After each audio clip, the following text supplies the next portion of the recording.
Voor mij zijn zorgen eigenlijk eerder iets slechts dan iets goeds. En ik denk dat er genoeg mensen daar ook wel mee eens zijn. Dus ik heb 3 gedichten meegenomen die wel rond dat thema zitten. De eerste heet Donkere Wolken. Het leven is het weer, zo is het wel gebleken. Bij mij is het aan het regenen. Bij mij ontstaat er een vloed als ik niet meer weet hoe alles moet. Geen zon om de weg te wijzen. Mijn wolken kleuren grijzer. Er blijkt geen ontsnapping te vinden. De zorgen die je verstand verblinden. Wat kan je doen? Je wacht het maar uit. Een storm is zo voorbij. Daarna maak je een besluit.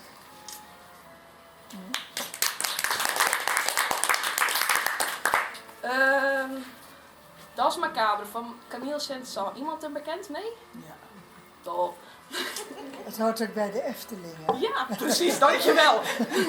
Niet dat ik daar regelmatig kom, maar Oké, dus... Spookslot, ja. Ja, het is ondertussen gewoon Das Macabre geworden, Ja. is een attractie. Maar Das Macabre is zeg maar de dode dans. Dat klinkt nu heel depressief, maar in mijn hoofd is het ook wel... De melodie erin is heel chaotisch. En dat is ook wel een beetje de chaos die je in je hoofd hebt als je dan zorgen hebt, zeg maar. Het is overal, behalve bij dat ene punt waar je eigenlijk hoort te zijn. Dus daar gaat dit gedicht over. Wanneer je je ogen sluit, aan het einde van de dag, start de muziek. Een angst die op je wacht. Je gaat over alles nog een keer heen. De onzekerheid neemt je bij de hand. Je start een dans die je blijft dansen. En langzaam verlies je jouw verstand. Deed ik dit wel goed? Waren dat de verkeerde woorden? Het is ondraaglijk om aan te horen. Al die vragen die de noten zijn tot dit chaotische refrein. Maar je kan niet stoppen. Al neem je de beste pillen, druk je op alle knoppen. Niks houdt deze dans tegen. Dus je luistert naar die muziek. Al die vragen, al die kritiek. En zo gaat het nog wel even door. Tot je uiteindelijk slapen kan. Het is een tragisch stuk. Toch houdt het je in de band.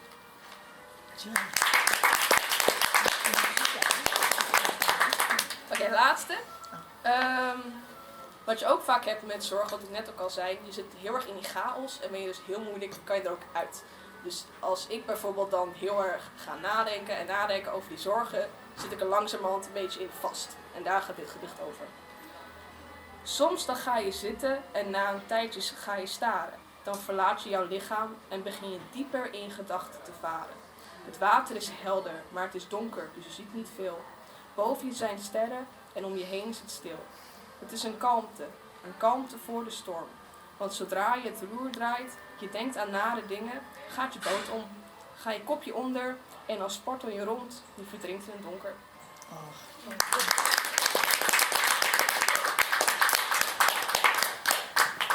Dankjewel, yes.